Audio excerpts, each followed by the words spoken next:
ਆਮ ਸ਼੍ਰੀ ਵਾਹਿਗੁਰੂ ਸਾਹਿਬ JIO.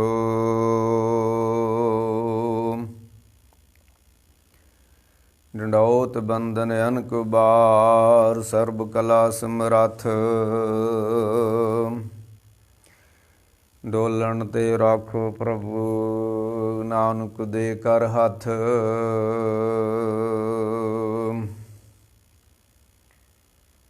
ਰਾਖ ਲਿਓ ਹਮ ਤੇ ਬਿਗਰੀ,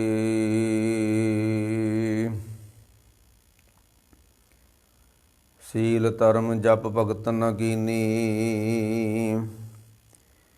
ਹਉ ਅਭਿਮਾਨ ਟੇਢ ਪਗਰੀ, ਅਮਰ ਜਾਣ ਸੰਚੀਏ ਕਾਇਆ।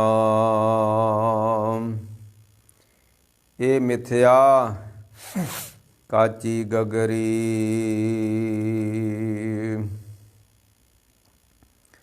ਦਿਨੇ ਨਵਾਜ ਸਾਜ ਹਮ ਕੀਏ। ਤਿਸੇ ਬਸਾਰ ਅਵਰ ਲਗਰੀ, ਸੰਦਕ ਤੋਹੇ ਸਾਧ ਨਹੀਂ ਕਈਓ। ਸ਼ਰਨ ਪਰੇ ਤੁਮਰੀ ਪਗਰੀ, ਕਹੈ ਕਬੀਰ ਇਹ ਬੇਨਤੀ ਸੁਣਿਓ। ਮਤ ਘਾਲੋ ਜਮ ਕੀ ਖਬਰੀ, ਸੂਰਜ ਕਿਰਨ ਮਿਲੈ ਜਲ ਕਾ ਜਲ ਹੁਆ ਰਾਮ। ਜੋਤੀ ਜੋਤ ਮਿਲੀ ਸੰਪੂਰਨ ਥੀਆ ਰਾਮ। ਜੋਤ ਮਿਲੀ ਸੰਗ ਜੋਤ ਰਹਾ ਕਾਲ ਦਾ। ਜੋ ਜਲ ਮੈਂ ਜਲ ਆਏ ਖਟਾਨਾ, ਤਿਉ ਜੋਤੀ ਸੰਗ ਜੋਤ ਸਮਾਨਾ।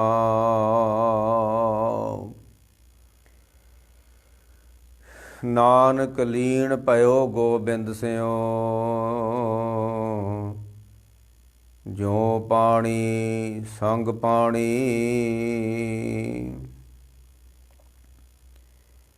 ਕਬੀਰ ਸੰਤ ਮੂਏ ਕਿਆ ਜਾ ਰੋਈਐ। ਕਬੀਰ ਸੰਤ ਮੂਏ ਕਿਆ ਰੋਈਐ। ਜੋ ਆਪਣੇ ਗ੍ਰਹਿ ਜਾਏ, ਰੋਵੋ ਸਾਖਤ ਬਾਪਰੈ। ਜੋ ਹਾਟੇ ਹਾਟ ਬਕਾਏ, ਰਾਣਾ ਰੰਗ ਨ ਕੋ ਰਹੇ। ਰੰਗ ਨ ਤੁੰਗ ਫਕੀਰਾ,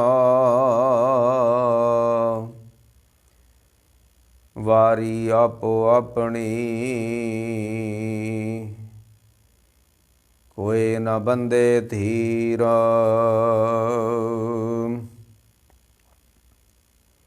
ਵਾਰੀ ਆਪੋ ਆਪਣੀ।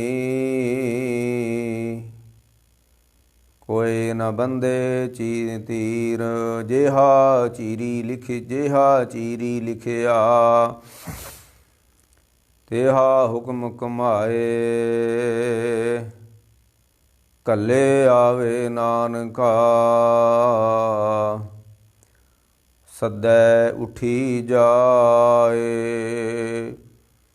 ਗੁਰਮੁਖ ਕੱਲੇ ਆਵਣ ਜਾਵਣ ਸੱਦਿਆ।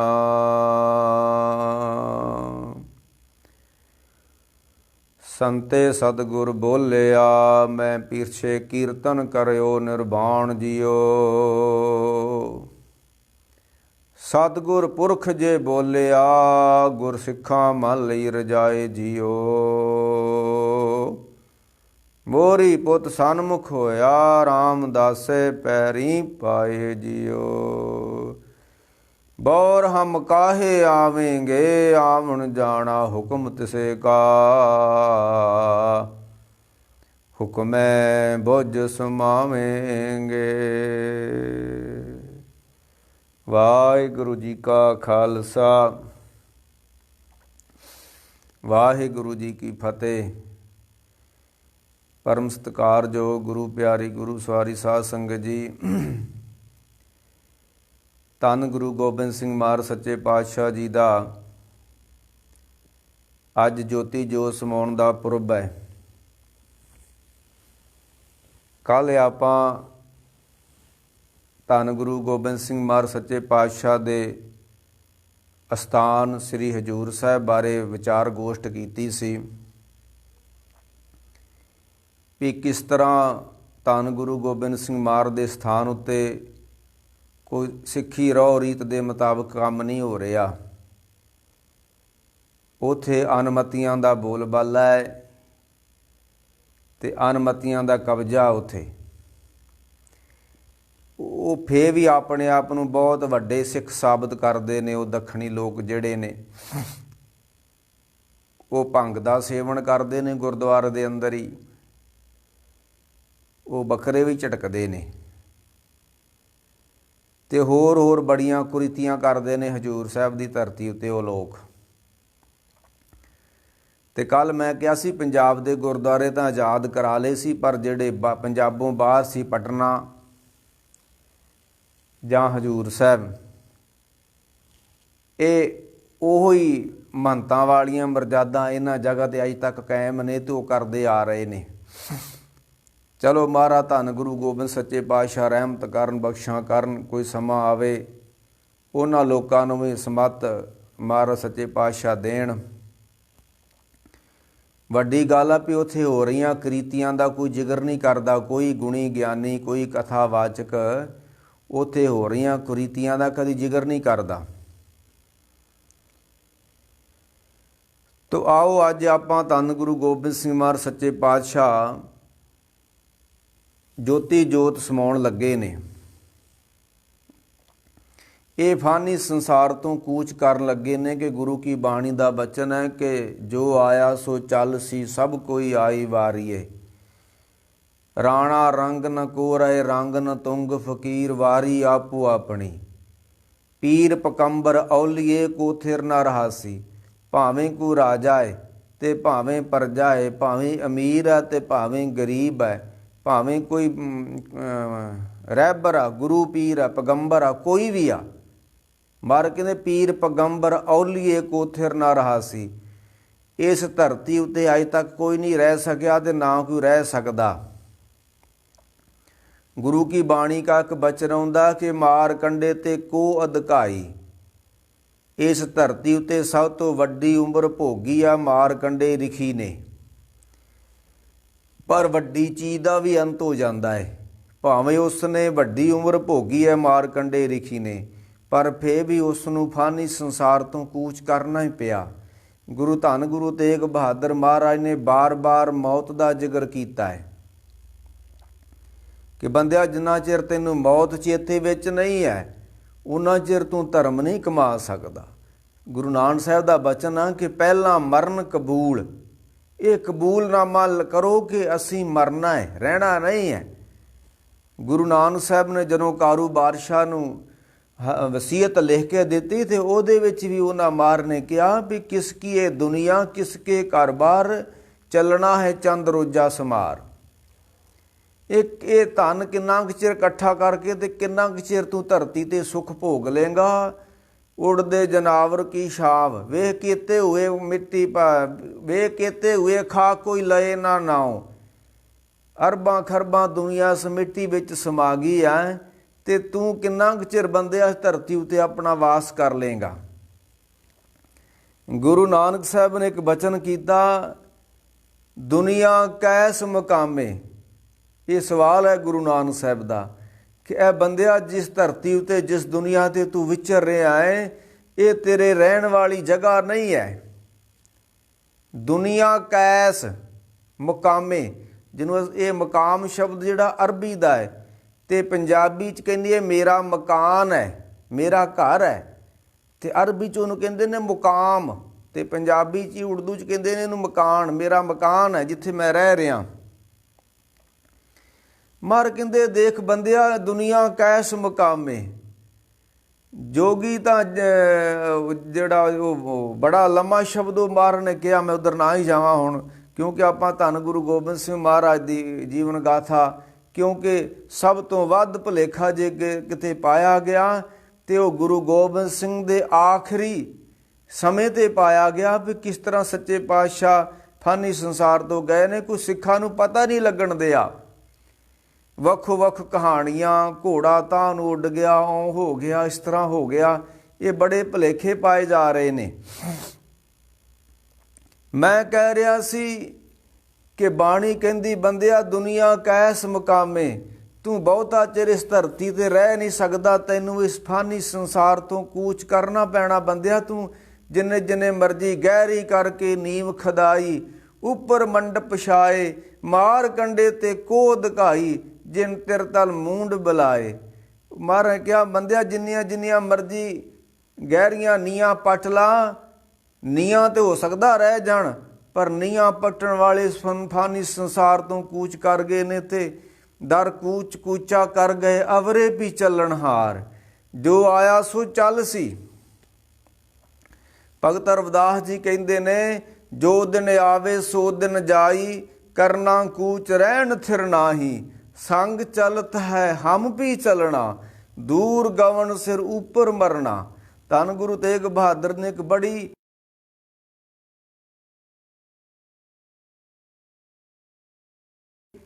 ਕਿ ਜੋ ਦੀਸੇ ਸੋ ਸਗਲ ਬਨਾਸੇ, ਜੋ ਬਾਦਰ ਕੀ ਛਾਈ। ਮਹਾਰਾਜ ਨੇ ਇੱਕ ਬਚਨ ਕੀਤਾ ਵੀ ਜਿਹੜੀ ਚੀਜ਼ ਆ ਅੱਖਾਂ ਦੇ ਨਾਲ ਦ੍ਰਿਸ਼ਟਮਾਨ ਅੱਖਾਂ ਦੇ ਨਾਲ ਵੇਖ ਲਈ ਤੁਸੀਂ, ਉਹ ਧਰਤੀ ਤੇ ਨਹੀਂ ਰਹਿਣੀ।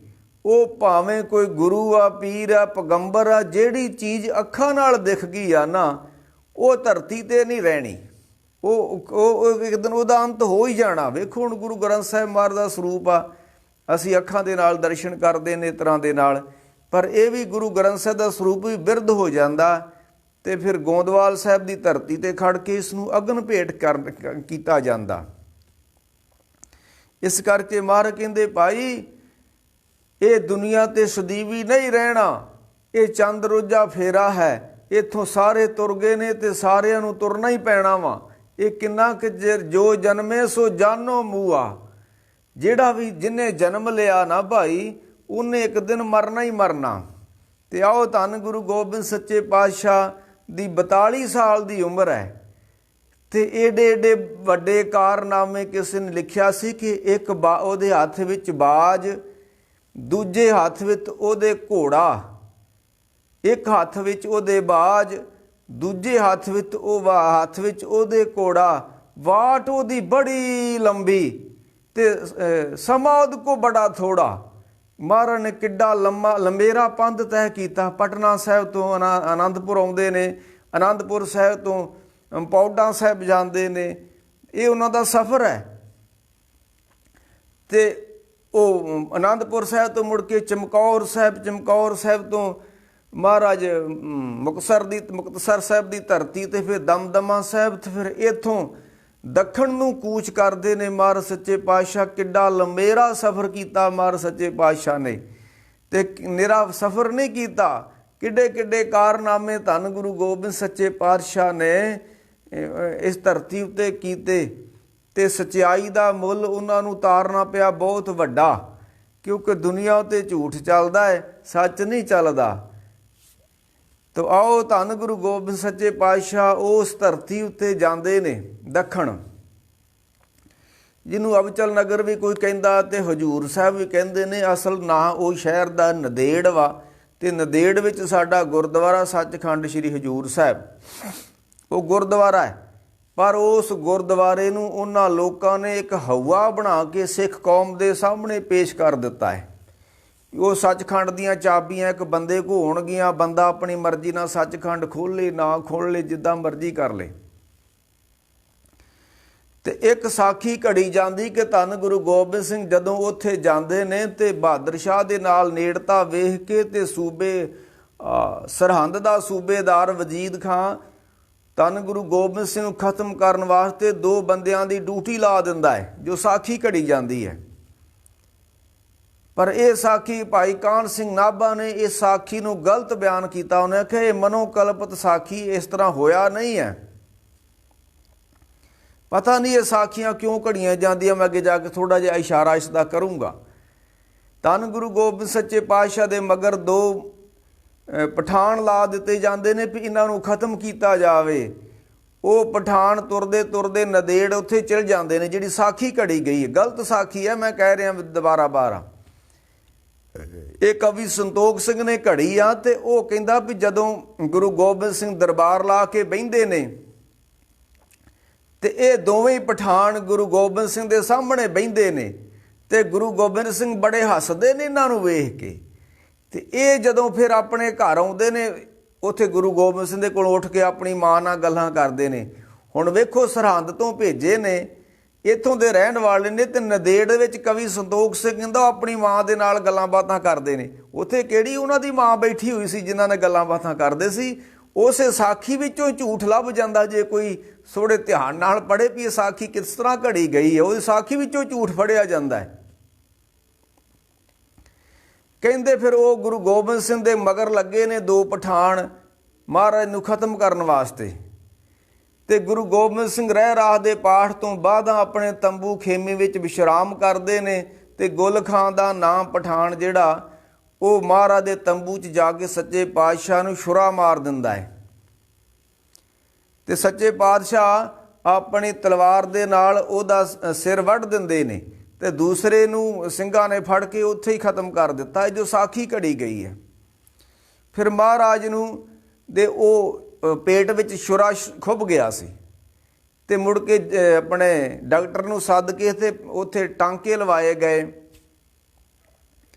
ਤੇ ਥੋੜ੍ਹੇ ਦਿਨ ਅਜੇ ਹੋਏ ਸੀ ਤੇ ਗੁਰੂ ਗੋਬਿੰਦ ਸੱਚੇ ਪਾਤਸ਼ਾਹ ਕਹਿਣ ਲਿਆਓ ਅੱਜ ਤੀਰ। ਕਿਸੇ ਨੇ ਤੀਰ ਕਮਾਨ ਅਰਪਣ ਕੀਤਾ ਮਹਾਰਾਜ ਨੂੰ, ਤੇ ਮਹਾਰਾਜ ਕਹਿੰਦੇ ਸ਼ਸਤਰ ਪਰਖ ਕੇ ਆਪਣੇ ਕੋਲ ਰੱਖਦੇ, ਜਿਹੜਾ ਪਰਖਿਆ ਨਾ ਜਾਵੇ ਉਹਨੂੰ ਕੋਲ ਨਹੀਂ ਸੀ ਰੱਖਦੇ। ਤੇ ਮਹਾਰਾਜ ਨੇ ਉਹ ਤੀਰ ਕਮਾਨ ਨੂੰ ਪਰਖਣ ਵਾਸਤੇ ਤੀਰ ਚਲਾਇਆ, ਤੇ ਕਹਿੰਦੇ ਬੜੇ ਜ਼ੋਰ ਦੇ ਨਾਲ ਮਹਾਰਾਜ ਸੱਚੇ ਪਾਤਸ਼ਾਹ ਨੇ ਤੀਰ ਜਦੋਂ ਚਲਾਇਆ ਤੇ ਪੇਟ ਦੇ ਜਿਹੜੇ ਟਾਂਕੇ ਸੀ ਉਹ ਉਧੜ ਗਏ। ਤੇ ਸਿੰਘਾਂ ਨੇ ਫੇਰ ਉਹਨਾਂ ਨੂੰ ਸੀਣ ਦੀ ਕੋਸ਼ਿਸ਼ ਕੀਤੀ, ਤੇ ਪਰ ਧੰਨ ਗੁਰੂ ਗੋਬਿੰਦ ਸਿੰਘ ਮਹਾਰਾਜ ਕਹਿੰਦੇ ਨਾ ਭਾਈ, ਹੁਣ ਸਾਡਾ ਅੰਤਮ ਸਮਾਂ ਆ ਗਿਆ, ਅਸੀਂ ਹੁਣ ਫਾਨੀ ਸੰਸਾਰ ਤੋਂ ਕੂਚ ਕਰ ਜਾਣਾ ਹੈ, ਹੁਣ ਇਹਨਾਂ ਟਾਂਕਿਆਂ ਨੂੰ ਨਾ ਸੀਤਾ ਜਾਵੇ। ਇਹ ਸਾਖੀ ਇਸ ਤਰ੍ਹਾਂ ਸਾਡੀ ਕੌਮ ਦਾ ਬਹੁਤ ਵੱਡਾ ਵਿਦਵਾਨ ਹੋਇਆ ਭਾਈ ਕਾਹਨ ਸਿੰਘ ਨਾਭਾ, ਉਹ ਇਹ ਸਾਖੀ ਨੂੰ ਗਲਤ ਸਾਖੀ ਬਿਆਨ ਕਰਦਾ ਹੈ। ਇਸ ਤਰ੍ਹਾਂ ਹੋਇਆ ਨਹੀਂ ਹੈ। ਜਦ ਹੋਇਆ ਨਹੀਂ ਹੈ ਫਿਰ ਇਹ ਸਾਖੀ ਕਿਉਂ ਘੜੀ ਗਈ ਗੁਰੂ ਗੋਬਿੰਦ ਸਿੰਘ ਮਹਾਰਾਜ ਸੱਚੇ ਪਾਤਸ਼ਾਹ ਦੇ ਪਰਥਾਏ? ਕਿਉਂਕਿ ਸ਼੍ਰੀ ਕ੍ਰਿਸ਼ਨ ਜੀ ਨੂੰ ਅੰਤਮ ਸਮੇਂ ਲੁਕ ਕੇ ਕਿਸੇ ਨੇ ਤੀਰ ਮਾਰਿਆ ਸੀ, ਤੇ ਉਹ ਉਸ ਸਾਖੀ ਦੇ ਨਾਲ ਇਹ ਸਾਖੀ ਨੂੰ ਜੋੜਨਾ ਚਾਹੁੰਦੇ ਨੇ ਲੋਕ।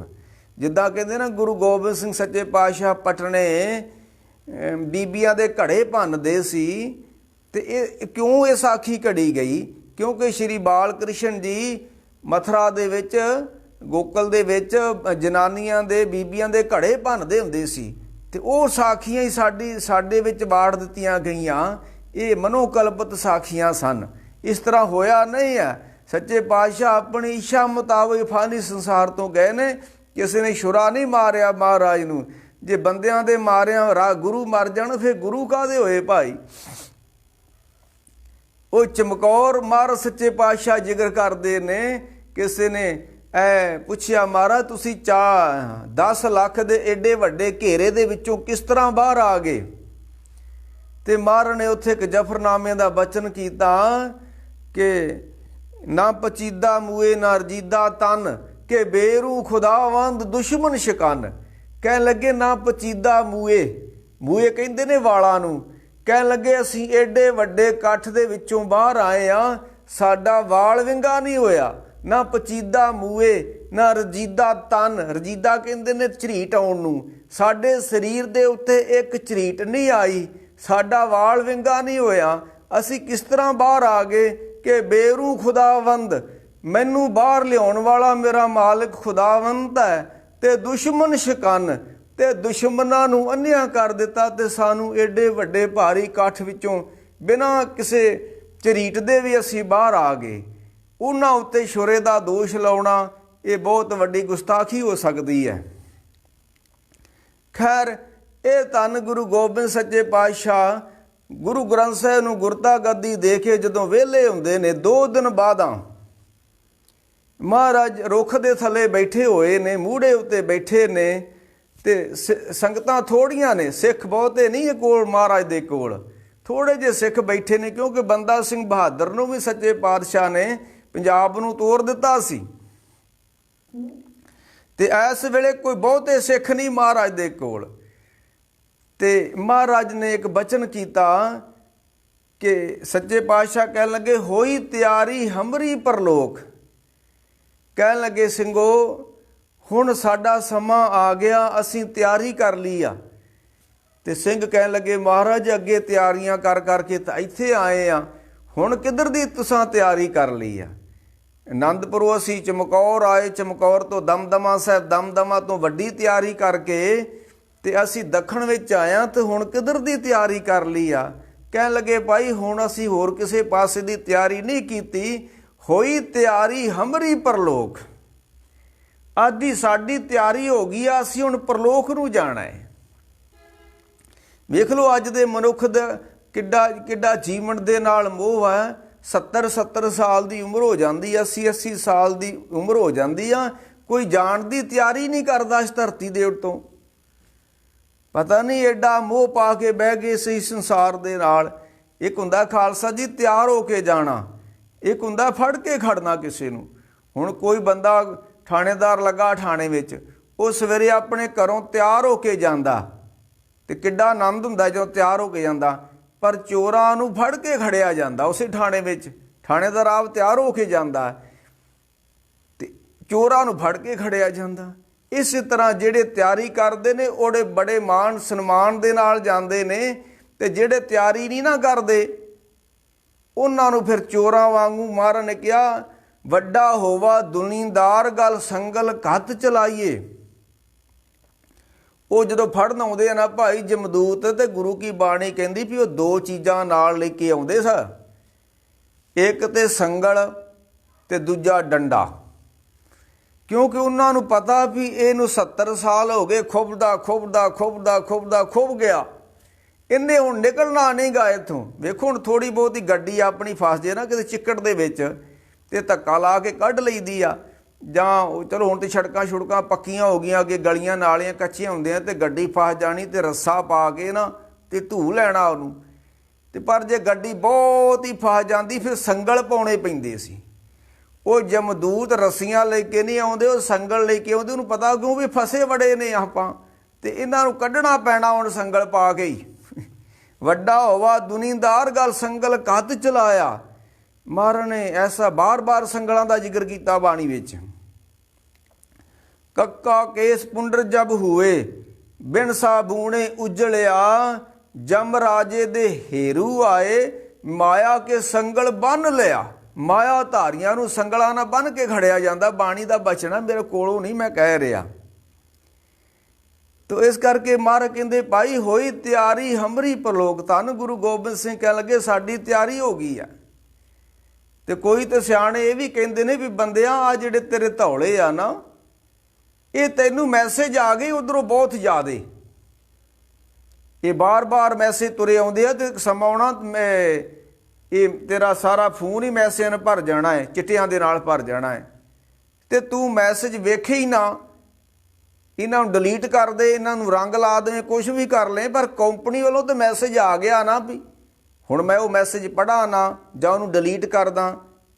ਪਰ ਕੰਪਨੀ ਤੇ ਮੈਸੇਜ ਛੱਡ ਦਿੱਤਾ ਇੰਨੇ ਤਰੀਕ ਨੂੰ ਤੁਹਾਡੀ ਵੈਲਿਡਿਟੀ ਖਤਮ ਹੋ ਜਾਣੀ ਆ, ਤੇ ਖਤਮ ਹੋ ਜਾਣੀ ਆ। ਤੇ ਕਿਸੇ ਨੇ ਲਿਖਿਆ, ਕਾਲੇ ਵਾਲ ਮੁਸਾਫਰ ਹੋਏ। ਕਾਲੇ ਸੀ ਕਦੀ, ਹੁਣ ਨਹੀਂ ਰਿਹਾ, ਚਿੱਟੇ ਹੋ ਗਏ ਆ।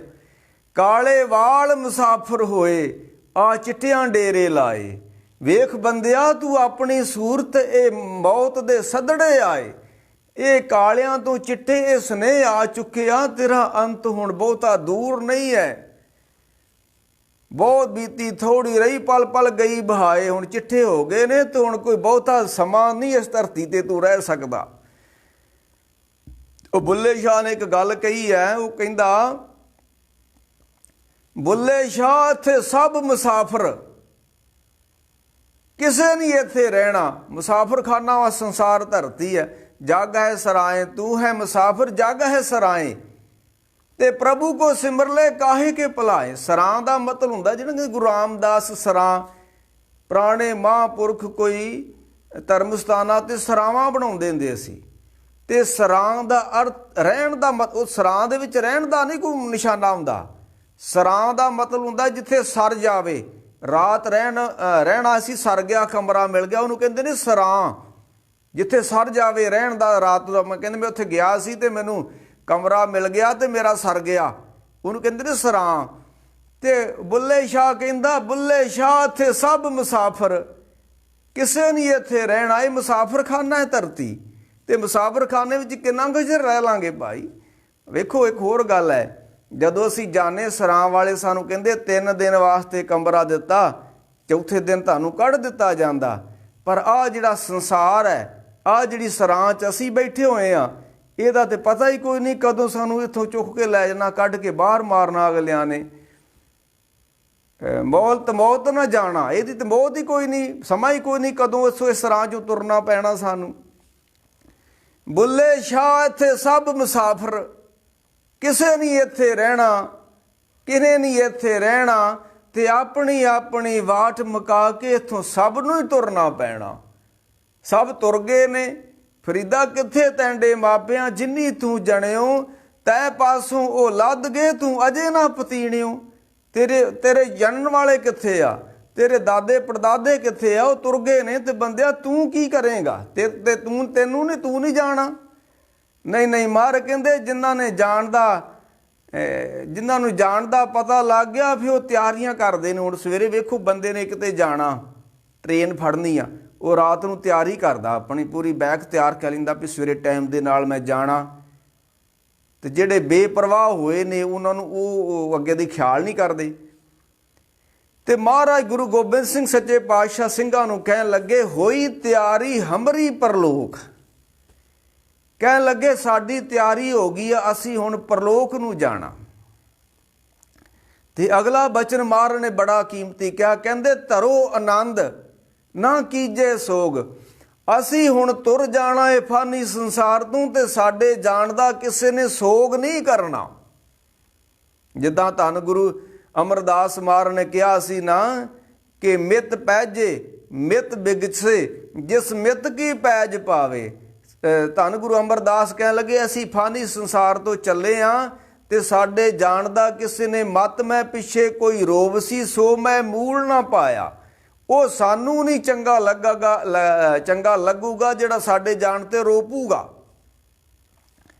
ਕਿਉਂਕਿ ਮੌਤ ਜਿਹੜੀ ਇੱਕ ਝਟਕਾ ਹੈ, ਮੌਤ ਇੱਕ ਝਟਕਾ ਕੇ ਰੱਖ ਦਿੰਦੀ ਆ, ਬੜਿਆਂ ਨੂੰ ਕੰਬਾ ਕੇ ਰੱਖ ਦਿੰਦੀ, ਹਿਲਾ ਕੇ ਰੱਖ ਦਿੰਦੀ ਮੌਤ। ਜਿਹੜੀ ਮੌਤ ਦਾ ਤੇ ਬੰਦਾ ਨਾ ਹੀ ਨਹੀਂ ਸੁਣਨਾ ਚਾਹੁੰਦਾ।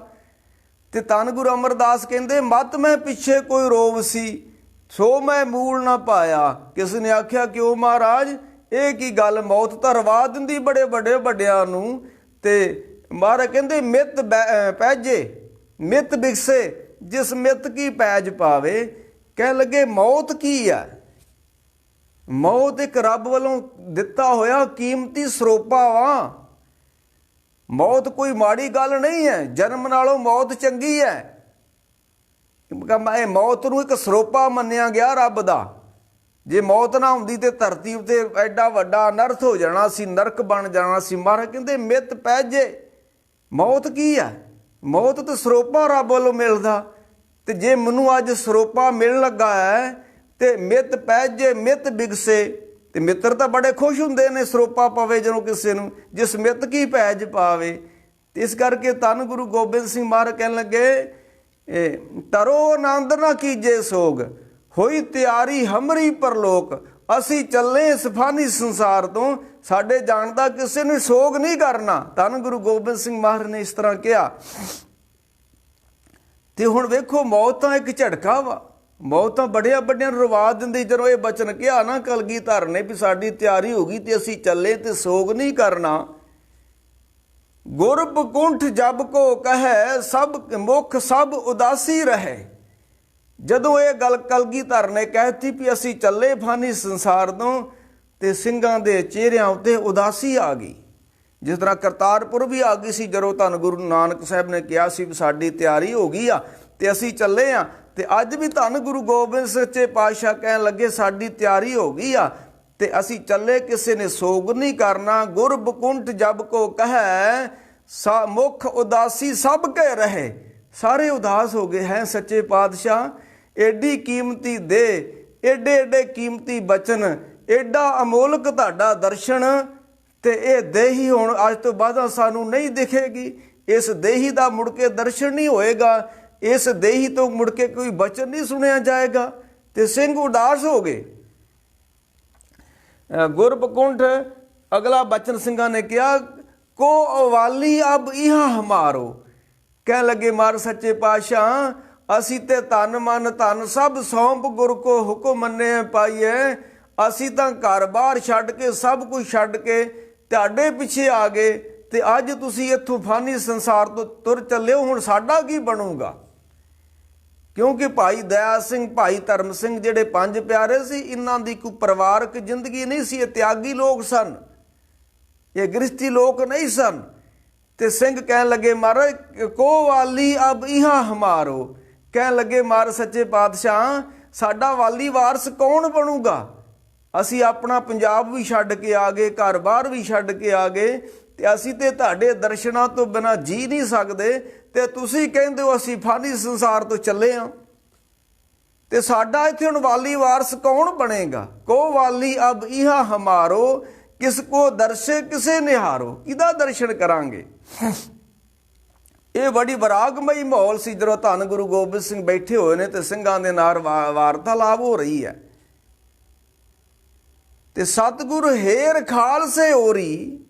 ਜਦੋਂ ਮਹਾਰਾਜ ਨੇ ਸਾਰਿਆਂ ਨੂੰ ਤੱਕਿਆ ਨਾ, ਜਦੋਂ ਪਹਿਲੋਂ ਕਹਿਤਾ ਵੀ ਸਾਡਾ ਹੁਣ ਸਮਾਂ ਆ ਗਿਆ ਅਸੀਂ ਚੱਲੇ ਆ, ਤੇ ਸਿੰਘਾਂ ਦੇ ਮਨ ਵਿੱਚ ਬੜਾ ਵਿਰਾਗ ਆ ਗਿਆ। ਤੇ ਧੰਨ ਗੁਰੂ ਗੋਬਿੰਦ ਸਿੰਘ ਨੇ ਜਦੋਂ ਸਾਰਿਆਂ ਨੂੰ ਤੱਕਿਆ, ਥੋੜੇ ਜਿਹੇ ਸਿੰਘ ਬੈਠੇ ਸੀ ਮਹਾਰਾਜ ਦੇ ਕੋਲ, ਕੋ ਬਹੁਤੇ ਨਹੀਂ ਸਨ। ਸਤਿਗੁਰ ਹੇਰ ਖਾਲਸੇ ਹੋਰੀ। ਗੁਰੂ ਗੋਬਿੰਦ ਸਿੰਘ ਨੇ ਬੜਾ ਤੱਕਿਆ ਨੀਝ ਦੇ ਨਾਲ, ਕਿਉਂਕਿ ਜਾਣ ਤੋਂ ਪਿਆਰੇ ਆਪਣੇ ਪੰਥ ਵਾਵਦਾ, ਇਸ ਪੰਥ ਤੋਂ ਨੇ ਸਭ ਕੁਝ ਵਾਰਿਆ ਹੋਇਆ ਵਾ ਤੇ ਉਸ ਪੰਥ ਨੂੰ ਅੱਜ ਵਿਛੋੜਾ ਪੈਣਾ ਕੋਈ ਛੋਟੀ ਬਾਤ ਨਹੀਂ ਹੈ।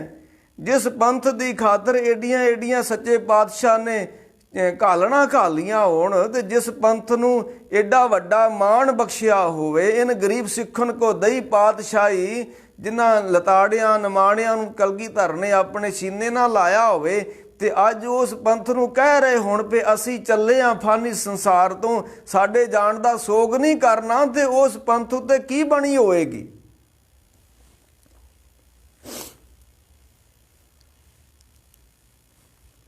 ਉਹ ਫਿਰ ਜਦੋਂ ਇਹ ਮਹਾਰਾਜ ਨੇ ਕਿਹਾ ਸਤਿਗੁਰ ਹੇਰ ਖਾਲਸੇ ਹੋਰੀ ਜਿਹਨੂੰ ਦਰਗੰਦੇ ਆਸ਼ੂ ਛੋਰੀ।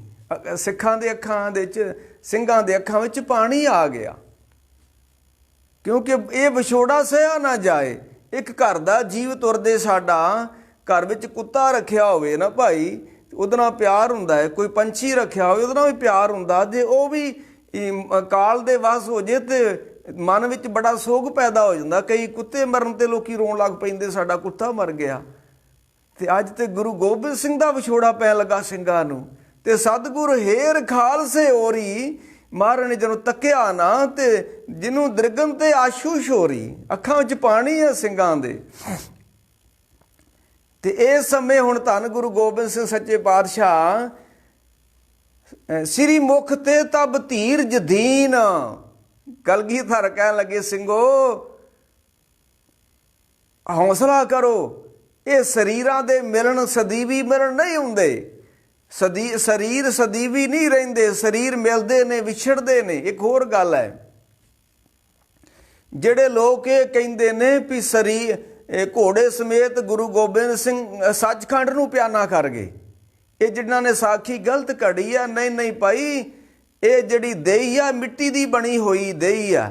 ਨਾ ਕੋਈ ਦੇਹੀ ਸੱਚਖੰਡ ਤੋਂ ਲੈ ਕੇ ਆਇਆ ਵਾ ਤੇ ਨਾ ਕਿਸੇ ਦੀ ਦੇਹੀ ਸੱਚਖੰਡ ਨੂੰ ਜਾਣੀ ਹੈ। ਕਬੀਰ ਸਾਹਿਬ ਨੇ ਇੱਕ ਬਚਨ ਕੀਤਾ, ਕਬੀਰ ਧੂਲ ਸਕੇਲ ਕੇ ਪੁਰੀਆ ਬਾਂਦੀ ਦੇ।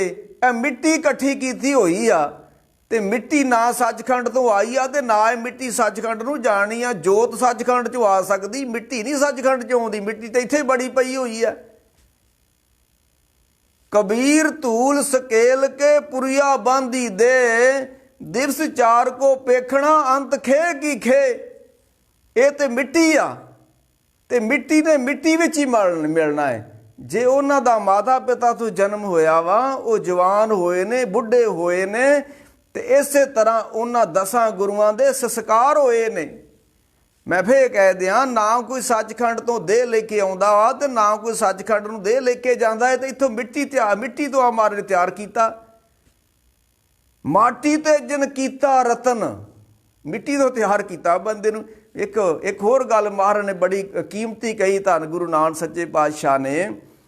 ਕਹਿਣ ਲੱਗੇ, ਐ ਲੋਕੋ, ਜੇ ਰੱਬ ਦੀ ਸਭ ਤੋਂ ਵੱਡੀ ਸਿਆਣਪ ਵੇਖਣੀ ਹੋਵੇ, ਸਿਆਣਪਾਂ ਤੇ ਉਹਦੀਆਂ ਬੜੀਆਂ ਨੇ ਰੱਬ ਦੀਆਂ, ਪਰ ਜੇ ਸਭ ਤੋਂ ਵੱਡੀ ਸਿਆਣਪ ਕਿਸੇ ਬੰਦੇ ਨੇ ਰੱਬ ਦੀ ਸਿਆਣਪ ਵੇਖਣੀ ਹੋਵੇ ਤੇ ਮਹਾਰਾਜ ਦੇ ਪਰਾਮ ਖਾਮ ਕੂਜੇ ਹੁਕਮਤ ਖੁਦਾਇਆ।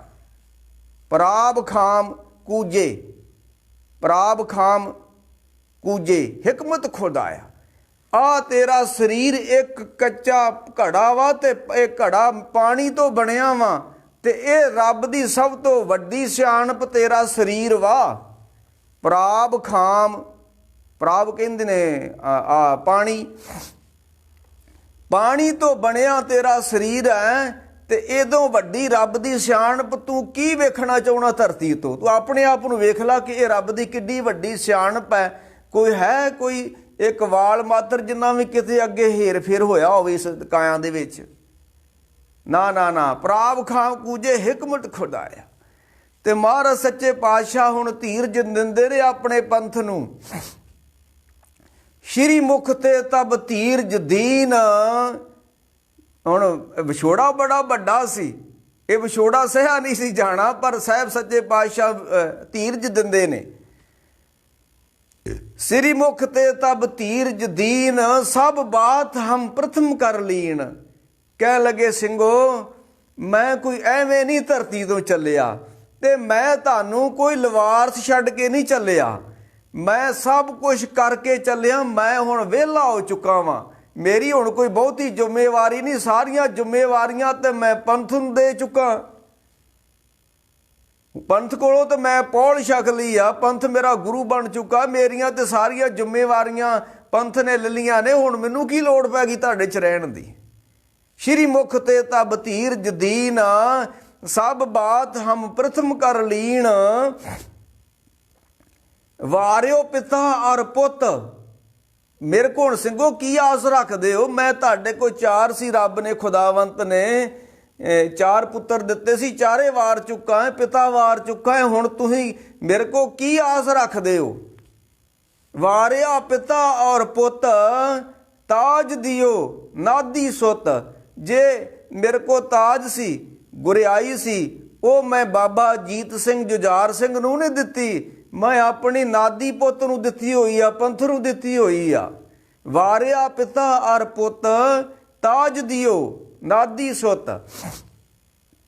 ਕਹਿ ਲੱਗੇ, ਹੁਣ ਦੱਸੋ ਸਿੰਘੋ, ਮੈਂ ਤੁਹਾਨੂੰ ਗੁਰਿਆਈ ਵੀ ਦੇ ਚੁੱਕਾ ਹੈ, ਚਮਕੌਰ ਸਾਹਿਬ ਮੈਂ ਆਪਣੀ ਕਲਗੀ ਵੀ ਦੇ ਚੁੱਕਾ ਹੈ, ਤੁਹਾਨੂੰ ਆਪਣਾ ਰੂਪ ਦੇ ਚੁੱਕਾ ਹੈ, ਤੁਹਾਡੇ ਖੂ ਅੰਮ੍ਰਿਤ ਛਕ ਚੁੱਕਾ ਹੈ। ਹੁਣ ਮੇਰੇ ਕੋਲ ਤੁਸੀਂ ਕੀ ਆਸ ਰੱਖਦੇ ਹੋ? ਸ਼੍ਰੀ ਮੁਖ ਤੇ ਤਬ ਧੀਰਜ ਦੀਨ, ਸਭ ਬਾਤ ਹਮ ਪ੍ਰਥਮ ਕਰ ਲੀਨ। ਵਾਰਿਓ ਪਿਤਾ ਔਰ ਪੁੱਤ, ਤਾਜ ਦਿਓ ਨਾਦੀ ਸੁੱਤ। ਕੋ ਵਸਤ ਮਮ ਰਹਿਓ ਪਾਸ। ਹੁਣ ਮੇਰੇ ਕੋ ਕੀ ਹੈ ਸਿੰਘੋ? ਮੈਂ ਤੁਹਾਨੂੰ ਜਾਮਾਂ ਵੀ ਦੇ ਚੁੱਕਾ, ਮੈਂ ਆਪਣੀ ਕਲਗੀ ਦੇ ਚੁੱਕਾ ਵਾਂ, ਤੁਹਾਨੂੰ ਗੁਰੂ ਮੰਨ ਚੁੱਕਾ ਵਾਂ। ਹੁਣ ਮੇਰੇ ਕੋ ਕੀ ਆਸ ਰੱਖਦੇ ਹੋ ਤੁਸੀਂ? ਮੈਂ ਕੋਈ ਐਵੇਂ ਥੋੜਾ ਚੱਲਿਆ ਵਾਂ, ਜੇ ਮੈਂ ਇੰਨੀਆਂ ਵੱਡੀਆਂ ਕੁਰਬਾਨੀਆਂ ਕਰਕੇ ਤੁਹਾਨੂੰ ਸਾਰੀਆਂ ਜ਼ਿੰਮੇਵਾਰੀਆਂ ਸੌਂਪ ਕੇ ਚੱਲਿਆ। ਅਗਲਾ ਬਚਨ ਸੀ ਕਲਗੀਧਰ ਸੱਚੇ ਪਾਤਸ਼ਾਹ ਨੇ ਕਿਹਾ, ਤੁਸੀਂ ਕਹਿੰਦੇ ਹੋ ਕਿ ਸਾਨੂੰ ਹੁਣ ਇੱਥੇ ਲਵਾਰਸ ਛੱਡ ਕੇ ਚੱਲੇ ਹੋ? ਨਾ ਨਾ ਨਾ। ਧੰਨ ਗੁਰੂ ਗੋਬਿੰਦ ਸਿੰਘ ਮਹਾਰਾਜ ਕਹਿੰਦੇ, ਗੰਢ ਕਾਲ ਪੁਰਖ ਕੋ ਪਾਇਓ। ਮੈਂ ਤੁਹਾਨੂੰ ਲਵਾਰਸ ਛੱਡ ਕੇ ਨਹੀਂ ਚੱਲਿਆ, ਮੈਂ ਤੁਹਾਡੀ ਗੰਢ ਰੱਬ ਦੇ ਨਾਲ ਪਾ ਕੇ ਚੱਲਿਆ। ਗੰਢ ਕਾਲ ਪੁਰਖ ਕੋ ਪਾਇਓ, ਸੌਂਪਣ ਕਰ ਅੰਚਨ ਪਕਰਾਇਓ।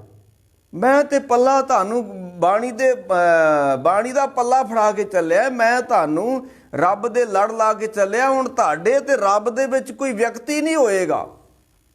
ਵਿਅਕਤੀ ਹੁੰਦੇ ਰਹੇ ਨੇ, ਵਿਚੋਲੇ ਹੁੰਦੇ ਰਹੇ ਨੇ ਧਰਤੀ ਉੱਤੇ, ਪਰ ਮੈਂ ਅੱਜ ਵਿਚੋਲਗੀ ਖਤਮ ਕਰਕੇ ਤੇ ਮੈਂ ਤੁਹਾਨੂੰ ਸਿੱਧਾ ਰੱਬ ਨਾਲ ਜੋੜ ਕੇ ਚੱਲਿਆ। ਆ ਫੇਰ ਵੀ ਵੇਖ ਲਓ ਕਿੰਨੇ ਵਿਚੋਲੇ ਬੈਠੇ ਨੇ ਪੰਜਾਬ ਦੀ ਧਰਤੀ ਉੱਤੇ, ਦੇਹਧਾਰੀ ਗੁਰੂ। ਨਹੀਂ ਖੁਦਾ ਖਾਲਸਾ ਖੁਦ ਖੁਦਾਵੰਤ। ਧੰਨ ਗੁਰੂ ਗੋਬਿੰਦ ਸਿੰਘ ਮਹਾਰਾਜ ਦੇ ਗੰਢ ਕਾਲ ਪੁਰਖ ਕੋ ਪਾਇਓ, ਸੌਂਪਣ ਕਰ ਅੰਚਰ ਪਕਰਾਇਓ। ਮੈਂ ਤੇ ਤੁਹਾਨੂੰ ਰੱਬ ਦਾ ਪੱਲਾ ਫੜਾ ਕੇ ਚੱਲਿਆ। ਜਿੱਦਾਂ ਉਹ ਬਾਣੀ ਨਹੀਂ ਉਹ ਪੜ੍ਹਦੇ ਇੱਕ ਤੁਕ ਕਿ ਸਭੇ ਸਾਖ ਕੁੜਾਵੇ ਡਿੱਠੇ ਤੋਂ ਪੱਲੇ ਤੈਂਡੇ ਲਾਗੀ। ਤੇ ਅਖੀਰਲਾ ਬਚਨ ਸੀ ਮਹਾਰਾਜ ਸੱਚੇ ਪਾਤਸ਼ਾਹ ਦਾ ਕਿ ਗੁਰੂ ਖਾਲਸਾ। ਅੱਜ ਗੁਰੂ ਗੋਬਿੰਦ ਸਿੰਘ ਗੁਰੂ ਦੇ ਰੂਪ ਚ ਨਹੀਂ ਧਰਤੀ ਤੋਂ ਚੱਲੇ, ਅੱਜ ਇੱਕ ਸਿੱਖ ਦੇ ਰੂਪ, ਸਿੰਘ ਦੇ ਰੂਪ, ਖਾਲਸੇ ਦੇ ਰੂਪ ਚ ਚੱਲੇ ਨੇ। ਜਿੱਦਣ ਨੂੰ ਵੇਖੋ ਗੁਰੂ ਨਾਨਕ ਸੱਚੇ ਪਾਤਸ਼ਾਹ ਕਰਤਾਰਪੁਰ ਧਰਤੀ ਤੇ ਜਦੋਂ ਅਸੀਂ ਬੈਠੇ ਤੇ ਜੋਤੀ ਜੋਤ ਸਮਾਉਣ ਲੱਗੇ ਨਾ, ਉਦੋਂ ਸਾਡਾ ਗੁਰੂ ਕੌਣ ਸੀ? ਉਦੋਂ ਗੁਰੂ ਨਾਨਕ ਸਾਡਾ ਗੁਰੂ ਨਹੀਂ ਸੀ। ਜਿੱਦਣ ਉਹ ਧਰਤੀ ਉੱਤੇ ਚੱਲੇ ਸੀ ਉਸ ਦਿਨ ਸਾਡਾ ਗੁਰੂ ਲਹਿਣਾ ਸੀ, ਗੁਰੂ ਅੰਗਦ ਸਾਹਿਬ ਸੀ ਗੁਰੂ ਸਾਡੇ। ਉਹ ਤਾਂ ਸਿੱਖ ਦੇ ਰੂਪ ਵਿੱਚ ਧਰਤੀ ਤੋਂ ਲੋਪ ਹੋ ਗਏ ਤੇ ਗੁਰੂ ਤਾਂ ਅੰਗਦ ਸਾਹਿਬ ਸੀ ਉਸ ਸਮੇਂ। ਅੱਜ ਵੀ ਜਦੋਂ ਗੁਰੂ ਗੋਬਿੰਦ ਸਿੰਘ ਇਸ ਧਰਤੀ ਤੋਂ ਅਲੋਪ ਹੋਣ ਲੱਗੇ ਨੇ, ਸਰੀਰ ਛੱਡਣ ਲੱਗੇ ਨੇ, ਉਦੋਂ ਉਹ ਗੁਰੂ ਨਹੀਂ ਹੈ, ਗੁਰੂ ਪੰਥ ਹੋ ਚੁੱਕਾ ਹੈ, ਗੁਰੂ ਗ੍ਰੰਥ ਹੋ ਚੁੱਕਾ ਹੈ। ਉਹ ਤਾਂ ਸਿੱਖ ਦੇ ਰੂਪ 'ਚ ਨਹੀਂ ਹੋਣਾ ਇਸ ਵੇਲੇ, ਉਹ ਫਾਨੀ ਸੰਸਾਰ ਤੋਂ ਉਹਨੇ ਜਾਣਾ। ਹੁਣ ਗੁਰੂ ਖਾਲਸਾ ਗੁਰੂ ਅਬ ਤੇ ਇਹ ਬਿਧ ਹੋਇਓ ਸ਼ੁਰੂ। ਇਹ ਗੱਲਾਂ ਫਿਰ ਜਦੋਂ ਧੰਨ ਸੱਚੇ ਪਾਤਸ਼ਾਹ ਮਹਾਰਾਜ ਨੇ ਕਹੀਆਂ ਤੇ ਚਲੋ ਥੋੜ੍ਹਾ ਬਹੁਤਾ ਹੌਸਲਾ ਤੇ ਹੋਣਾ ਹੀ ਹੈ। ਜਦੋਂ ਕਲਗੀਧਰ ਸੱਚੇ ਪਾਤਸ਼ਾਹ ਨੇ ਸ਼੍ਰੀ ਮੁਖ ਤੇ ਤਬ ਧੀਰਜ ਦੀਨ ਸਭ ਬਾਤ ਹਮ ਪ੍ਰਥਮ ਕਰ ਲੀਨ। ਤੇ ਮਹਾਰਾਜ ਫਿਰ ਸੱਚੇ ਪਾਤਸ਼ਾਹ ਕਹਿਣ ਲੱਗੇ ਬਾਜ਼ਾਰ ਜਾਓ, ਸਮਾਂ ਨੇੜੇ ਆ ਗਿਆ, ਅਸੀਂ ਜਾਣਾ ਹੈ। ਵੇਖੋ ਮਹਾਂਪੁਰਖ ਕਿੱਦਾਂ ਦੀਆਂ ਤਿਆਰੀਆਂ ਕੱਸਦੇ ਨੇ, ਸਾਨੂੰ ਤਾਂ ਕੋਈ ਤਿਆਰੀ ਦੀ ਕੋਈ ਚੱਜ ਹੀ ਨਹੀਂ ਹੈ। ਕਹਿਣ ਲੱਗੇ ਬਾਜ਼ਾਰ ਜਾਓ, ਗੁਰੂ ਗੋਬਿੰਦ ਸਿੰਘ ਕਹਿਣ ਲੱਗੇ, ਤੇ ਬਾਜ਼ਾਰੋਂ ਜਾ ਕੇ ਇੱਕ ਬਰੀਕ ਜਿਹਾ ਕੱਪੜਾ ਲੈ ਕੇ ਆਓ। ਕਹਿਣ ਲੱਗੇ ਬਾਜ਼ਾਰ ਜਾਓ ਤੇ ਬਾਜ਼ਾਰੋਂ ਜਾ ਕੇ ਕੱਪੜਾ ਲੈ ਕੇ ਆਓ। ਤੇ ਉਹ ਸਾਡਾ ਮਹਾਰਾਜ ਸੱਚੇ ਪਾਤਸ਼ਾਹ ਨੇ ਆਪਣਾ ਖੱਫਣ ਆਪ ਖਰੀਦਿਆ ਹੈ। ਵੇਖੋ ਧੰਨ ਗੁਰੂ ਗੋਬਿੰਦ ਸੱਚੇ ਪਾਤਸ਼ਾਹ 4 ਪੁੱਤਰਾਂ ਦੇ ਉੱਤੇ ਖੱਫਣ ਨਹੀਂ ਪਾ ਸਕੇ, ਇੱਕ ਉੱਤੇ ਵੀ ਖੱਫਣ ਨਹੀਂ ਪਾ ਸਕੇ, ਮਾਤਾ ਉੱਤੇ ਖੱਫਣ ਨਹੀਂ ਪਾ ਸਕੇ। ਏਡੇ ਆਂਦੇ ਨਾ ਵੀ ਗਰੀਬ ਤੋਂ ਮਾਪੇ ਭਾਵੇਂ ਗਰੀਬ ਤੋਂ ਗਰੀਬ ਹੀ ਹੋਣ, ਪਰ ਆਪਣੀਆਂ ਔਲਾਦਾਂ ਉੱਤੇ ਆਪਣਿਆਂ ਉੱਤੇ ਖੱਫਣ ਤਾਂ ਜ਼ਰੂਰ ਪਾ ਦਿੰਦੇ ਨੇ। ਪਰ ਸ਼ਹਿਨਸ਼ਾਹ ਗੁਰੂ ਗੋਬਿੰਦ ਸਿੰਘ ਆਪਣੇ ਪੁੱਤਰਾਂ ਉੱਤੇ ਖੱਫਣ ਨਹੀਂ ਪਾ ਸਕੇ। ਪਿਤਾ ਉੱਤੇ ਖੱਫਣ ਨਹੀਂ, ਪਿਤਾ ਦੀ ਦੇਹ ਉੱਤੇ ਖੱਫਣ ਨਹੀਂ ਪਾ ਸਕੇ, ਮਾਤਾ ਦੇ ਖੱਫਣ ਨਹੀਂ ਪਾ ਸਕੇ। ਕਿਉਂ? ਇਹ ਸੰਸਾਰ ਦੀ ਫਿਤਰਤ ਆ। ਜਿਸ ਨੂੰ ਉਸ ਦਾ ਗਿਆਨ ਹੋਇਆ, ਉਸ ਦਾ ਕਹਿਣਾ ਨਾ ਮਨਜ਼ੂਰ ਹੋਇਆ, ਜਿਸ ਨੇ ਕਹਿਆ ਉਹ ਸੂਲੀ ਤੇ ਮਨਸੂਰ ਹੋਇਆ। ਕੋਈ ਵੀ ਸੱਚ ਬੋਲ ਕੇ ਵੇਖ ਲਓ, ਸੰਸਾਰ ਇਸ ਤਰ੍ਹਾਂ ਹੀ ਕਰਦਾ ਹੈ। ਜੇ ਇਸ ਧਰਤੀ ਦੇ ਉੱਤੇ ਸਭ ਤੋਂ ਵੱਧ ਕਿਸੇ ਦੀ ਵਿਰੋਧਤਾ ਹੋਈ ਹੈ ਤੇ ਉਹ ਧੰਨ ਗੁਰੂ ਗੋਬਿੰਦ ਸਿੰਘ ਮਹਾਰਾਜ ਦੀ ਹੋਈ ਹੈ। ਸੱਚ ਨੂੰ ਪਛਾਣ ਨਹੀਂ ਸਕੇ ਲੋਕ। ਮੈਂ ਅੱਗੇ ਵੀ ਕਹਿਣਾ ਨਾ, ਜੇ ਅਬਦਾਲੀ ਦਿੱਲੀ ਤੋਂ ਲੁੱਟ ਕੇ ਤੁਰਦਾ ਹੈ ਤੇ ਇੱਧਰ ਨੂੰ ਜਾਂਦਾ ਅਫਗਾਨਿਸਤਾਨ ਨੂੰ, ਕੋਈ ਨਿਸ਼ਾਨੀ ਨਹੀਂ ਹੈ ਉਸ ਲੁਟੇਰੇ ਦੀ, ਅਬਦਾਲੀ ਦੀ। ਤੇ ਧੰਨ ਗੁਰੂ ਗੋਬਿੰਦ ਸਿੰਘ ਸੱਚੇ ਪਾਤਸ਼ਾਹ ਚਮਕੌਰ ਦੀ ਗੜੀ ਵਿੱਚੋਂ ਸਭ ਕੁਝ ਪੰਥ ਤੋਂ ਲੁਟਾ ਕੇ ਤੁਰਦੇ ਨੇ, ਲੁੱਟ ਕੇ ਨਹੀਂ ਤੁਰਦੇ। ਅੱਜ ਜਿੰਨੇ ਡੇਰੇਦਾਰ ਨੇ ਬੰਦੂਕਾਂ ਰੱਖੀਆਂ, ਇਹ ਲੁੱਟਣ ਦੇ ਅੱਡੇ ਬਣਾਏ ਨੇ, ਇਹਨਾਂ ਬੰਦੂਕਾਂ ਰੱਖ ਕੇ ਇਹ ਲੁਟੇਰੇ ਬੈਠੇ ਹੋਏ ਨੇ। ਤੇ ਧੰਨ ਗੁਰੂ ਗੋਬਿੰਦ ਸਿੰਘ, ਮੈਂ ਅੱਗੇ ਕਹਿੰਦਾ, ਅਬਦਾਲੀ ਲੁੱਟ ਕੇ ਤੁਰਿਆ ਜਾ ਰਿਹਾ, ਕੋਈ ਪੈੜ ਨਹੀਂ, ਕੋਈ ਨਿਸ਼ਾਨੀ ਨਹੀਂ। ਤੇ ਧੰਨ ਗੁਰੂ ਗੋਬਿੰਦ ਸਿੰਘ ਸੱਚੇ ਪਾਤਸ਼ਾਹ ਅੱਜ ਚਮਕੌਰ ਦੀ ਗੜੀ ਵਿੱਚੋਂ ਸਭ ਕੁਛ ਪੰਥ ਤੋਂ ਲੁਟਾ ਕੇ ਤੁਰੇ ਨੇ, ਲੁੱਟ ਕੇ ਨਹੀਂ। ਤੇ ਜਿੱਧਰ ਨੂੰ ਤੁਰੇ ਜਾਂਦੇ ਨੇ, ਕਿਤੇ ਝਾੜ ਸਾਹਿਬ ਗੁਰਦੁਆਰਾ, ਕਿਤੇ ਚਰਨ ਕਮਲ ਸਾਹਿਬ ਗੁਰਦੁਆਰਾ, ਜਿਸ ਰੁੱਖ ਥੱਲੇ ਬੈਠੇ, ਰੇਰੂ ਦੇ ਰੁੱਖ ਥੱਲੇ ਬੈਠੇ, ਉੱਥੇ ਰੇਰੂ ਸਾਹਿਬ ਗੁਰਦੁਆਰਾ। ਇਹ ਸਮੇਂ ਦੇ ਨਾਲ ਉਹਨਾਂ ਲੋਕਾਂ ਦੀਆਂ ਕੀਮਤਾਂ ਪੈਂਦੀਆਂ ਨੇ ਜਿਹੜੇ ਸਭ ਕੁਛ ਆਪਣੇ ਲੁਟਾ ਦਿੰਦੇ ਨੇ, ਤੇ ਜਿਹੜੇ ਲੁੱਟਦੇ ਨੇ ਉਹਨਾਂ ਨੂੰ ਲਾਹਣਤਾਂ ਪੈਂਦੀਆਂ ਨੇ। ਮੈਂ ਕਹਿ ਰਿਹਾ ਸੀ ਵੀ ਧੰਨ ਗੁਰੂ ਗੋਬਿੰਦ ਸਿੰਘ ਅੱਜ ਖੱਫਣ ਆਪਣਾ ਆਪ ਖਰੀਦਦੇ ਨੇ। ਕਹਿਣ ਲੱਗੇ ਸਿੰਘੋ ਜਾਓ ਬਾਜ਼ਾਰੋਂ ਖੱਫਣ ਲੈ ਕੇ ਆਓ ਸਾਡਾ। ਹੁਣ ਸਿੰਘਾਂ ਨੇ ਜਾ ਕੇ ਮਹਾਰਾਜ ਦਾ ਕੱਪੜਾ ਲੈਣ ਦਾ ਬਰੀਕ ਜਿਹਾ, ਤੇ ਮਹਾਰਾਜ ਸੱਚੇ ਪਾਤਸ਼ਾਹ ਨੇ ਹਦਾਇਤ ਕੀਤੀ ਆਖਰੀ ਇੱਕ, ਜਦੋਂ ਖੱਫਣ ਵੀ ਆ ਗਿਆ, ਤਿਆਰੀ ਹੋ ਗਈ ਮਹਾਰਾਜ ਦੀ, ਉਹ ਜਿਹੜੀ ਸਾਖੀ ਘੜੀ ਜਾਂਦੀ ਆ ਵੀ ਮਹਾਰਾਜ ਨੇ ਇੱਕ ਕਨਾਤ ਲਾ ਲਈ, ਵਿੱਚ ਚਿਖਾ ਚਿਣ ਲਈ, ਮੁੜ ਕੇ ਸ਼ਸਤਰ ਸਜਾ ਲਏ, ਅੰਦਰ ਚਲ ਗਏ, ਚਿਖਾ ਲੱਠ ਲੱਠ ਬਲ ਗਈ ਤੇ ਮਹਾਰਾਜ ਉੱਥੋਂ ਅਲੋਪ ਹੋ ਗਏ। ਇਹ ਗਲਤ ਸਾਖੀਆਂ ਘੜੀਆਂ ਗਈਆਂ ਤਾਂ ਕਿ ਕੌਮ ਕਰਾਏ ਪੈ ਜੇ, ਕੌਮ ਆਪਣੇ ਨਿਸ਼ਾਨੇ ਤੋਂ ਖੁੰਝ ਕੇ ਹੋਰ ਘੋੜਿਆਂ ਘਾੜਿਆਂ ਵਾਲੇ ਪਾਸੇ ਤੁਰ ਜੇ। ਨਹੀਂ ਨਹੀਂ, ਉਹ ਫਿਰ ਸੱਚੇ ਪਾਤਸ਼ਾਹ ਹੁਣ ਆਖਰੀ ਬਚਨ ਕਰਨ ਲੱਗੇ ਨੇ। ਕਹਿਣ ਲੱਗੇ ਸਿੰਘੋ ਅਸੀਂ ਹੁਣ ਇਸ ਫਾਨੀ ਸੰਸਾਰ ਤੋਂ ਚੱਲੇ ਹਾਂ ਤੇ ਸਾਡਾ ਅੰਗੀਠਾ ਨਹੀਂ ਬਣਾਉਣਾ, ਕਿਉਂਕਿ ਸਿੱਖੀ ਵਿੱਚ ਅੰਗੀਠਾ ਨਹੀਂ ਹੈ।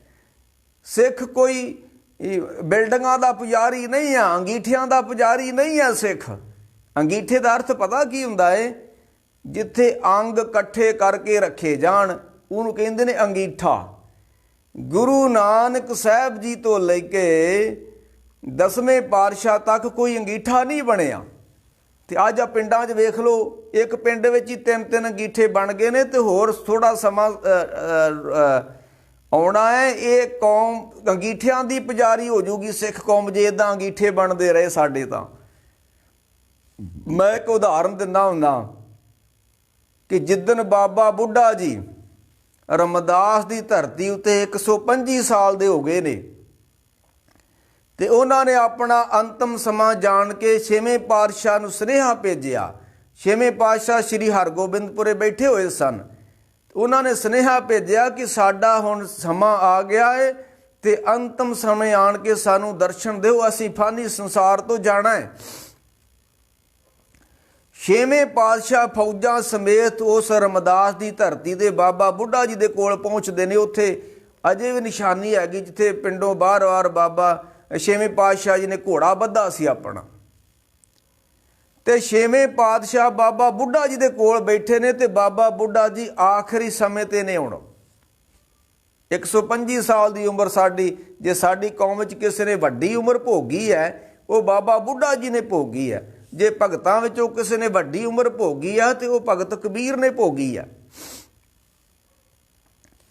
ਤੇ ਮੈਂ ਕਹਿ ਰਿਹਾ ਸੀ 10ਵੇਂ ਪਾਤਸ਼ਾਹ ਨੇ ਹੁਕਮ ਕੀਤਾ ਵੀ ਸਾਡਾ ਅੰਗੀਠਾ ਨਾ ਬਣਾਇਓ ਜੀ, ਕਿਉਂਕਿ ਲੋਕੀ ਅੰਗੀਠੇ ਨੂੰ ਪੂਜਦੇ ਨੇ। 6ਵੇਂ ਪਾਤਸ਼ਾਹ ਬਾਬਾ ਬੁੱਢਾ ਜੀ ਦੇ ਕੋਲ ਬੈਠੇ ਨੇ ਤੇ ਅੰਤਮ ਸਮਾਂ ਆ ਗਿਆ। ਤੇ 6ਵੇਂ ਪਾਤਸ਼ਾਹ ਕਹਿਣ ਲੱਗੇ ਬਾਬਾ ਬੁੱਢਾ ਜੀ ਤੁਸਾਂ ਬਹੁਤ ਵੱਡੀ ਸਿੱਖੀ ਕਮਾਈ ਆ, ਕੋਈ ਤੁਹਾਡੀ ਆਖਰੀ ਮੰਗ ਹੋਵੇ ਫਾਨੀ ਸੰਸਾਰ ਤੋਂ ਜਾਣ ਲੱਗਿਆ।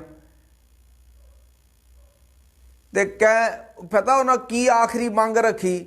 ਬਾਬਾ ਬੁੱਢਾ ਜੀ ਨੇ ਇੱਕ ਝਾੜੂ ਮੰਗਾਇਆ, ਆ ਜਿਹੜਾ ਅਸੀਂ ਮਿੱਟੀ ਤੇ ਫੇਰਦੇ ਆ, ਝਾੜੂ ਮੰਗਾ ਕੇ ਤੇ ਉਹ ਝਾੜੂ 6ਵੇਂ ਪਾਤਸ਼ਾਹ ਨੂੰ ਫੜਾਤਾ। ਬਾਬਾ ਬੁੱਢਾ ਜੀ ਨੇ ਆਖਿਆ ਆ ਝਾੜੂ ਜਿਹੜਾ ਮੈਂ ਤੁਹਾਨੂੰ ਫੜਾਇਆ ਨਾ, ਇਹ ਮੇਰੇ ਪੁੱਤ ਨੂੰ ਝਾੜੂ ਫੜਾ ਕੇ ਤੇ ਸਿਰ ਉੱਤੇ ਹੱਥ ਰੱਖ ਕੇ ਅਸੀਸ ਦਿਓ, ਇਹ ਝਾੜੂ ਗੁਰੂ ਨਾਨਕ ਦੇ ਘਰ ਤੇ ਆਉਣ ਵਾਲੀਆਂ ਮੇਰੀਆਂ ਨਸਲਾਂ ਵੀ ਫੇਰਦੀਆਂ ਰਹਿਣ, ਕਿ ਉਹ ਝਾੜੂ ਵਿੱਚ ਬੜੀਆਂ ਬਰਕਤਾਂ ਨੇ।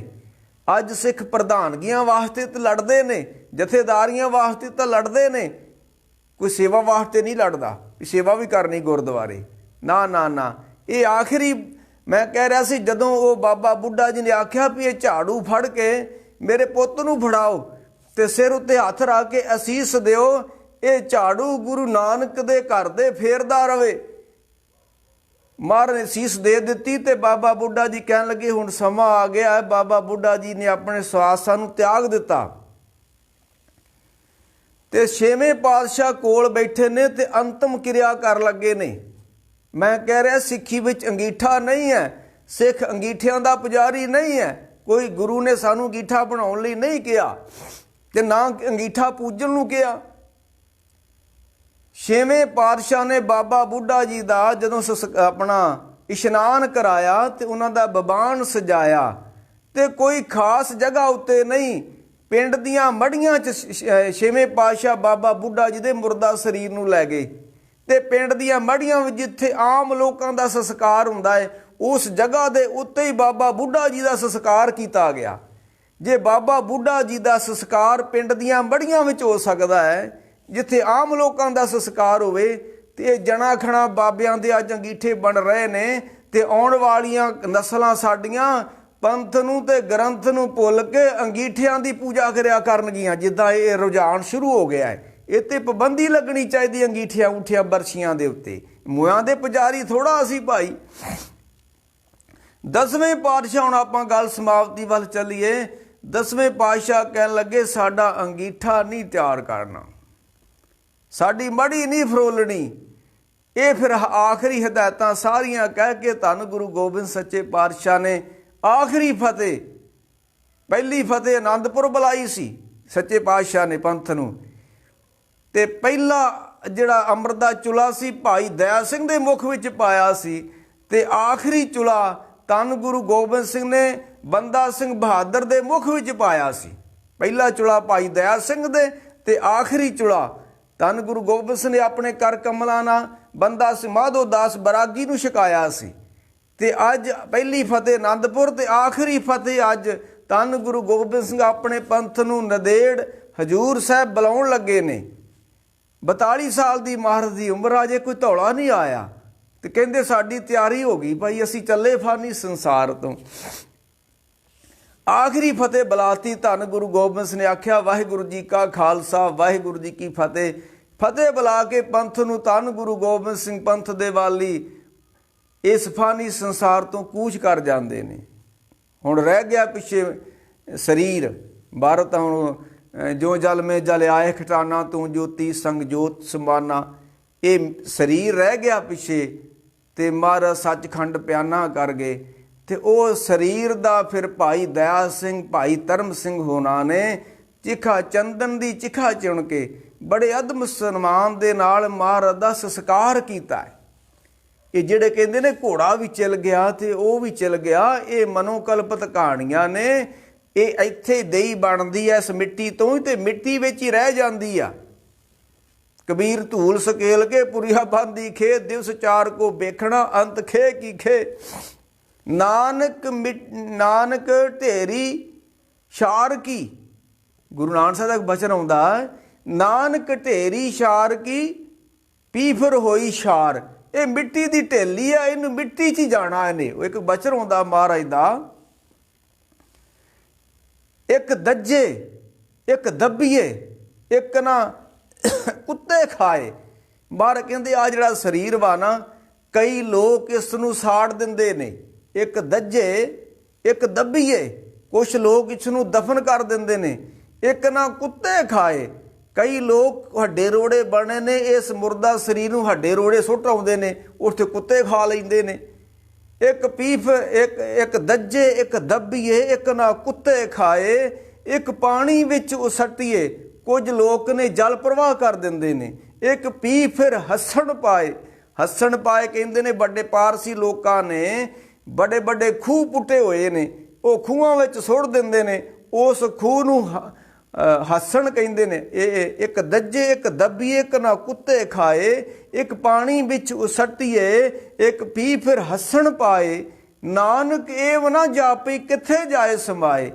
ਇਹ ਸਰੀਰ ਨੂੰ ਤੇ ਕਿਸੇ ਨੇ ਸਾੜ ਦਿੱਤਾ, ਦਫਨ ਕਰ ਦਿੱਤਾ, ਕੁੱਤਿਆਂ ਨੂੰ ਸੁੱਟ ਦਿੱਤਾ, ਜਲ ਪ੍ਰਵਾਹ ਕਰ ਦਿੱਤਾ, ਤੇ ਪਰ ਜਿਹੜਾ ਸਰੀਰ ਵਿੱਚੋਂ ਨਿਕਲਿਆ ਉਹ ਕਿੱਥੇ ਆ। ਨਾਨਕ ਏਵ ਨਾ ਜਾਪਈ ਕਿੱਥੇ ਜਾਏ ਸਮਾਏ, ਉਹ ਕਿੱਥੇ ਗਿਆ ਉਹ ਨਹੀਂ ਕਿਸੇ ਨੂੰ ਪਤਾ ਲੱਗਾ। ਉਹ ਜਿੱਦਾਂ ਅਸੀਂ ਬਾਣੀ ਪੜ੍ਹਦੇ ਹਾਂ ਵੀ ਪਕੜ ਚਲਾਏ ਨ ਦੂਤ ਜਮ ਕਿਸੇ ਨਾ ਦੇਨੀ ਭੇਤ, ਭੇਤ ਚੇਤ ਹਰ ਕਿਸੇ ਨਾ ਮਿਲਿਆ, ਜਾਂ ਜਮ ਚੱਕ ਪਕੜ ਚਲਾਇਆ, ਝੂਠਾ ਰੁਦਨ ਹੋਆ ਦਿਵਾਲੇ ਖਿੰਮੇ ਪਿਆ ਪਰਾਇਆ। ਧੰਨ ਗੁਰੂ ਗੋਬਿੰਦ ਸਿੰਘ ਮਹਾਰਾਜ ਇਸ ਪੰਜ ਭੂਤਕ ਸਰੀਰ ਨੂੰ ਤਿਆਗ ਜਾਂਦੇ ਨੇ। ਸਰੀਰ ਉੱਥੇ ਪਿਆ ਹੋਇਆ। ਭਾਈ ਦਇਆ ਸਿੰਘ, ਮੈਂ ਪਿੱਛੇ ਜੇ ਕਿਤੇ ਗੱਲ ਕਹੀ ਸੀ ਤੇ ਮੈਨੂੰ ਕੋਈ ਕਹਿੰਦਾ ਵੀ ਤੂੰ ਸੰਸਕਾਰ ਕਰਕੇ ਆਇਆ ਵਾਂ। ਇਹ ਵੇਖੋ, ਮੈਂ ਜੇ ਪਹਿਲੇ ਨਵਾਂ ਗੁਰੂਆਂ ਦੇ ਸੰਸਕਾਰ ਹੋਏ ਨੇ ਤੇ ਕੀ ਜੇ ਗੁਰੂ ਤੇਗ ਬਹਾਦਰ ਦਾ ਦਿੱਲੀ ਵਿੱਚ ਸੰਸਕਾਰ ਹੋਇਆ, ਉਹਨਾਂ ਦੇ ਸੀਸ ਦਾ ਆਨੰਦਪੁਰ ਸੰਸਕਾਰ ਹੋਇਆ, ਤਾਂ ਕੀ ਸਾਡੇ ਗੁਰੂ ਸੜ ਗਏ ਨੇ? ਉਹ ਸਰੀਰ ਕੋਈ ਗੁਰੂ ਨਹੀਂ ਹੁੰਦਾ, ਸਰੀਰ ਨੇ ਜੰਮਣਾ ਹੁੰਦਾ, ਸਰੀਰ ਨੇ ਮਰਨਾ ਹੁੰਦਾ ਹੈ।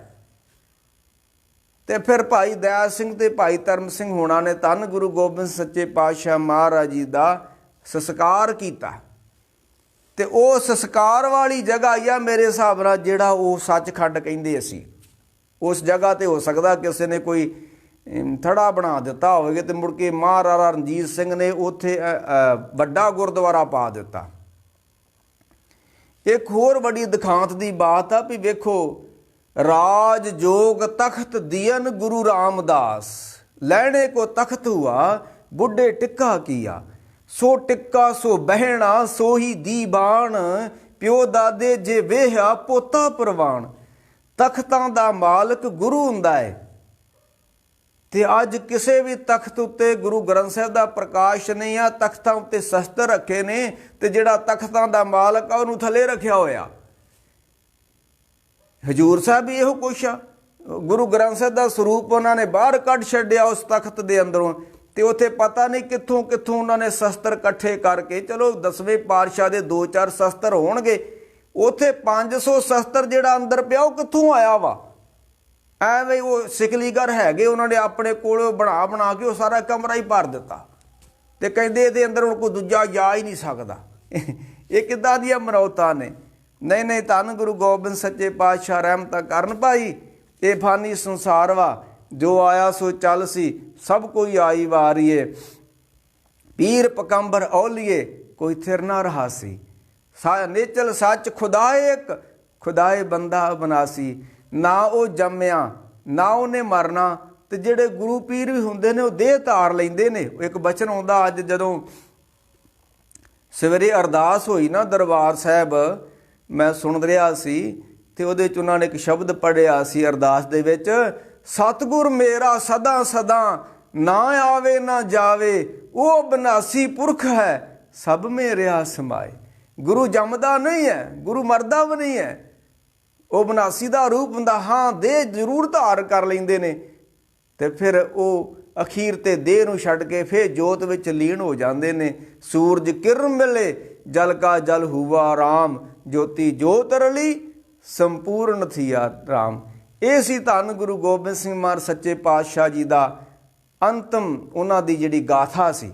ਕਿਉਂਕਿ ਇਸ ਕਥਾ ਨੂੰ, ਜਿਹੜੀ 10ਵੇਂ ਪਾਤਸ਼ਾਹ ਦੀ ਆਖਰੀ ਸਮੇਂ ਦੀ ਕਥਾ ਵਾ, ਇਹਨਾਂ ਨੂੰ ਲੋਕਾਂ ਨੇ ਬਹੁਤ ਗਲਤ ਤਰੀਕੇ ਦੇ ਨਾਲ ਬਿਆਨ ਕੀਤਾ, ਤੇ ਜਿਨ੍ਹਾਂ ਲੋਕਾਂ ਨੂੰ ਪਤਾ ਹੈ ਉਹ ਕਥਾ ਦੇ ਵਿੱਚ ਗੱਲਾਂ ਕਰਦੇ ਨੇ, ਕਿਉਂਕਿ ਉਹਨਾਂ ਨੇ ਪੈਸਾ ਕਮਾਉਣਾ ਹੁੰਦਾ ਹੈ। ਹੁਣ ਇਹ ਜਿਹੜੇ ਸਾਡੇ ਕੌਮ ਦੇ ਕਥਾਵਾਚਕ ਨੇ, ਗਿਆਨੀ ਨੇ, ਇਹਨਾਂ ਦਾ ਪਿਛੋਕੜ ਵੇਖ ਲਓ। ਇਹ ਪੈਸਾ ਕਮਾਉਣ ਵਾਸਤੇ ਕਥਾਵਾਚਕ ਬਣੇ ਨੇ, ਧਰਮ ਕਮਾਉਣ ਵਾਸਤੇ ਨਹੀਂ ਇਹ ਕਥਾਵਾਚਕ ਬਣੇ। ਇਹਨਾਂ ਨੂੰ ਖਤਰਾ ਹੈ ਵੀ ਜੇ ਅਸੀਂ ਸੱਚ ਬੋਲਿਆ, ਨਾ ਪੈਸਾ ਮਿਲਣਾ ਨਾ ਸਟੇਜ ਮਿਲਣੀ ਆ। ਤੇ ਦੁਨੀਆ ਨੂੰ ਝੂਠ ਪ੍ਰਵਾਨ ਹੈ, ਜਿਸ ਨੂੰ ਉਸ ਦਾ ਗਿਆਨ ਹੋਇਆ ਉਹਦਾ ਕਹਿਣਾ ਨਾ ਮਨਜ਼ੂਰ ਹੋਇਆ, ਤੇ ਜੇ ਉਸਨੇ ਕਿਹਾ ਉਹ ਸੂਲੀ ਤੇ ਮਨਸੂਰ ਹੋਆ। ਸੱਚ ਨਹੀਂ ਦੁਨੀਆ ਨੂੰ ਪ੍ਰਵਾਨ। ਮਹਾਰਾਜ ਬਚਨ ਆਉਂਦਾ, ਜੇ ਕੋਈ ਬੋਲੇ ਸੱਚ ਕੂੜਾ ਜਲ ਜਾਵਈ। ਨਾ ਤੇ ਵੱਡੀਆਂ ਸਟੇਜਾਂ ਦੇ ਤੂੰ ਕੋਈ ਗੱਲ ਸੱਚ ਦੀ ਕਹਿਣ ਦਿੰਦਾ, ਤੇ ਨਾ ਛੋਟੀਆਂ ਪਿੰਡਾਂ ਵਾਲੇ ਗੁਰਦੁਆਰਿਆਂ ਵਿੱਚ ਵੀ ਕਮੀਨੇ ਲੋਕਾਂ ਨੇ ਕਬਜ਼ੇ ਕੀਤੇ ਹੋਏ ਨੇ, ਇੱਥੇ ਵੀ ਕੋਈ ਸੱਚ ਨਹੀਂ ਬੋਲਣ ਦਿੰਦਾ।